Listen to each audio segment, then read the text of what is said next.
Hello বন্ধুরা, কে কে আমার মতো এরকম লিচুর শরবত খেতে ভালোবাসেন এই প্রচন্ড গরমে? দেখুন, বাজারে চলে গেছি লিচু বিক্রেতা দাদার কাছ থেকে এই যে লিচু কিনে নিলাম।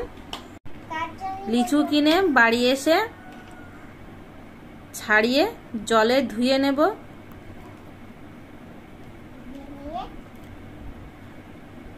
খাবো না, কিন্তু লিচুর মধ্যে পোকা থাকে, তাই পরিষ্কার করে বেছে ছাড়িয়ে মিক্সারের মধ্যে নিয়ে নেব।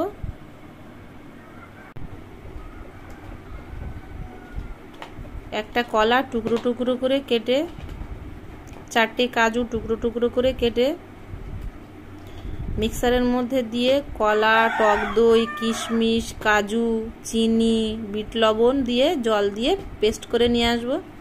গ্লাসের মধ্যে বরফের টুকরো দিয়ে লিচু পেস্টটা দিয়ে একটা চামচ দিয়ে ঘেঁটে নিলেই রেডি হয়ে গেল। দেখুন, এই প্রচন্ড গরমে ঠান্ডা ঠান্ডা লিচুর শরবত দারুণ হয়েছে খেতে।